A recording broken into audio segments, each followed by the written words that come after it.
Bismillah walhamdulillah wassalatu wassalamu ala rasulillah wa ala alihi wa sahbihi wa sallam. Amma ba'd. Inshallah, this is the second night or the second day, depending on where you are. It's not Maghrib yet, so I think it's day. So, second installment of the lectures, inshallah, the Ramadan lecture series, where we're doing 10 minutes each day. One day we're going to do a hadith that tells a story, and the other would be doing, inshallah, an ayah. So today we're going to be doing an ayah, inshallah. And this ayah comes from Surah Al-Baqarah in the second juz, ayah 153, where Allah Azza wa Jal says, Ya ayyuha alladhina amanu ista'inu bis-sabri was-salah, inna Allaha ma'as sabirin. So if you're reading the Quran, and you've reached the second juz, or maybe you've passed it, you definitely have read this ayah, or if you have not made your way yet to the second juz, you're going to see it, inshallah. Ayah 153, O you who have iman, seek the assistance of patience and salah. Indeed, Allah is with those who are patient. So here Allah Azza wa Jal is giving all of us the medication. Allah is giving us the way out of any problems that we're going to face. Any difficulty that you think that it is way too big for you to handle. Any problem. What does Allah says? Ista'inu, seek the assistance of sabr and salah. Patience and salah. And they come together. As if you find yourself down, finding yourself fighting a problem, whether it's internal or external. Sometimes our enemies are internal. We have these bad thoughts, bad whispers from the shaitan. We have our own put downs. You cannot do this, you cannot do this, you're not going to amount to anything. We have our past problems, future fears, whatever it is. And we find that we can't handle it. That's the internal challenge. There is sometimes an external challenge.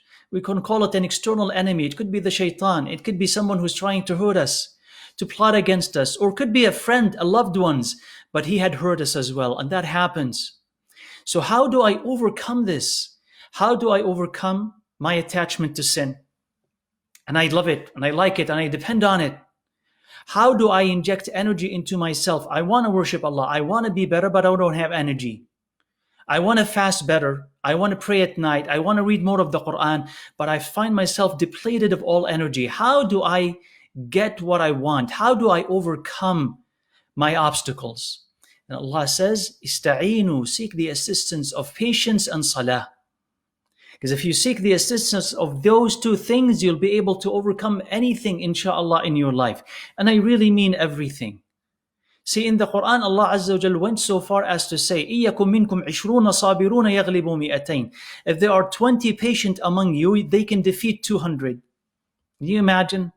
And this is a statement in the Quran where Allah says, if you have 20 people who are patient, they'll be able to defeat 200 if you have enough patience. That tells you that you can do a lot more than you can think that you do. But what is holding us back is that we did not rely on the means that Allah Azza wa Jal has said. And what is the outcome? That we find patient, what happens? Allah says, indeed Allah will be with you. And I want you to ask yourself this question. If Allah is with you, really, who can defeat you? And what object is too big for you to attain? What difficulty is too big for you if Allah is with you? Can He just remove all obstacles from your path? Indeed, He can. And that's why Allah Azza wa Jalla says, if you think that you are weak on your own, yeah, you are right.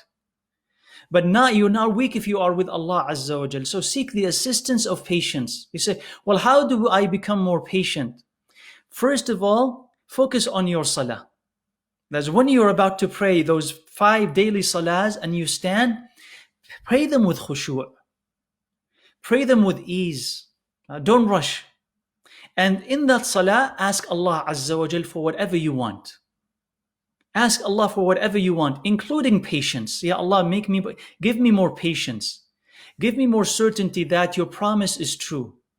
Give me certainty that if I am patient with this haram thing and I don't do it, and I trust you that you'll compensate me more than what I've given up for your sake. Give me that certainty, Ya Allah, Ya Rabbal Alameen.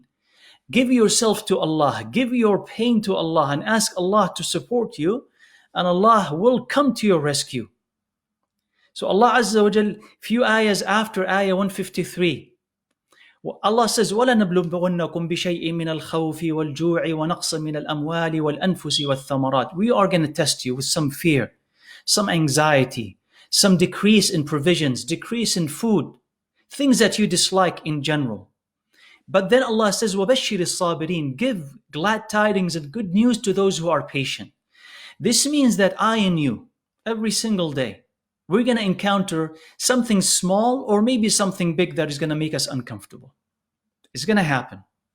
So Allah Azza wa Jalla says, you're going to be tested like this with small things and big things. But He says, give good news to those who are patient. He says, what is going to wait for you? We'll tell you, inshallah. But what do? الَّذِينَ إِذَا أَصَابَتْهُمْ مُصِيبَةٌ قَالُوا. When something bad happens to them, what do they say? إِنَّا لِلَّهِ وَإِنَّا إِلَيْهِ رَاجِعُونَ. We are to Allah. We belong to Him. I don't belong to myself. Allah does with me whatever He wants. So I belong to Him subhanahu wa ta'ala. He decides, and His decision is the best decision. And I'm going to go back to Allah. No matter how long I live on this earth, I'm going to go back to Allah Azza wa Jal. He says, if you say this in the face of every difficulty, أُولَٰئِكَ عَلَيْهِمْ صَلَوَاتُ مِنْ رَبِّهِمْ وَرَحْمَةٌ. Allah will praise you. This is the meaning of salawat from Allah on you and me. Allah will praise you in the highest realms with the angels. Allah will mention you by name. He says, look at my servant so and so. Look how patient he and she is with everything that I've given to them. So Allah will praise you, will elevate you, and will give you mercy, His mercy, and will guide you. You'll find guidance, you'll find contentment in here whenever you are patient. So rather than rush and retaliate and avenge yourself, rather than trying to get something that is haram, that is eventually going to make you miserable, say to yourself, Inna lillahi wa inna ilayhi raji'un. I do not belong to myself. Allah made me, and Allah knows what is best for me. And if He had sent me something that is bad, that is happening to me, I lost something that is dear to me, if that is happening to me, yes, I dislike it, but I trust Allah more than I trust anyone else. So I'm going to give it to Him. He knows when to give and when to take, and what to give and what to take, and what is good for me and what is bad for me. Yes, I feel uncomfortable, but I'm trusting Him subhanahu wa ta'ala. When you say this, Allah is with you. When you say to Him with that, Allah is with you. You will feel it, Allah is with you. I mean that in your heart, you'll feel Allah Azza wa Jal, His comfort, His assurance. You'll feel happier and you'll feel safe. Why do you feel safe? Because nothing bad could ever happen to you if Allah is with you. Am I right? Can anything bad happen to you when Allah is with you? It only happens to you when you are distant from Allah. Then you are afraid. But when you're with Allah, then nothing bad could happen to you. And so you're safe. And even with the past, when you ask Allah for forgiveness, Ya Allah, I've done something bad in the past. I've wronged somebody in the past. Something bad happened in the past. But Ya Allah, forgive it, conceal it, take away that sin, take away that burden. And it comes out of a sincere heart. Then Allah is with you. And when Allah is with you, that pain goes away and you're never alone. So subhanAllah, even though we might be in isolation, we might be not close to our loved ones, far from them, but you're never far from Allah Azza wa Jal. He's quicker than a phone call, because you can say, Ya Allah, and He is there immediately in your heart. But then we need this patience with our ibadah. So it's always easier to sit back and relax, watch TV, drink and eat, but not pray and not read the Quran.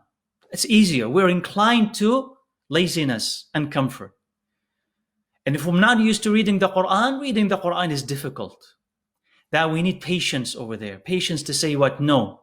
I'm going to give up some of my comfortable things that I used to do, and I'm going to do something that will require some effort on my part. But in time, that reading of the Quran that used to require effort becomes joyful. And that standing up in salah to communicate with Allah Azza wa Jal will become joyful. So subhanallah, the joy that patience brings, the joy that patience brings. But in the beginning, it's difficult, but later on, it becomes beautiful because Allah is with you. So when there is any difficulty that you're going through, even fasting, even praying, don't surrender to it, but say, Ya Allah, help me. Ya Allah, allow me to be patient. Ya Allah, assist me. And you'll immediately, if it's coming from your heart, and keep saying it until it really comes out of your heart, from here, not from the tongue, but from the heart. Keep saying it, keep repeating it. And choose the best of times for dua. So if you have not broken your fast yet, or if you're going to do it, inshallah, in so many hours, just remember, at the time of your iftar, just dedicate that dua to whatever is bothering you, to whatever you want, and say, Ya Allah, help me with this. And if it is more patience that you need, and all of us need more of it, say, Allah, help me with more patience.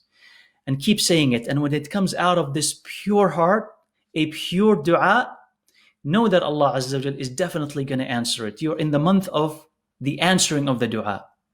Know that Allah will definitely answer it, and you will feel it in your heart before anywhere else. So ask Allah Azza wa Jal to give us patience and to make us among those who are patient in the month of Ramadan and after the month of Ramadan. I ask Allah to accept all of your dua and my dua as well. I accept Allah Azza wa Jal to take away all of our hardship, all of our pain, and to replace it with ease and happiness. I ask Allah Azza wa Jal that if you're going to make any dua that pleases Him, that He accepts it. And that you remember your Muslim brothers and sisters in your dua. I ask Allah Azza wa Jal to cleanse our hearts of any envy, of any hatred, of any arrogance, of any shirk, of any bid'ah, of any love that displeases Him. We ask Allah Azza wa Jal to give us energy so that we worship Him better. We ask Allah Azza wa Jal to protect us from hellfire and our families and the rest of the Muslims, and to grant us Jannah and our families and all of Muslims, and to grant us the highest levels of Jannah. Ya Allah, we are your servants, we are your slaves, so help us, Ya Rabb al-Alameen. We are helpless in front of you, and no one can help us but you, so we ask you to help us, Ya Rabb al-Alameen. We surrender to you, and we ask you to assist us. So wait for Allah's assistance, it is absolutely coming. الحمد لله رب العالمين سبحانك اللهم وبحمدك أشهد أن لا إله إلا أنت أستغفرك وأتوب إليك والحمد لله رب العالمين. See you tomorrow, inshallah.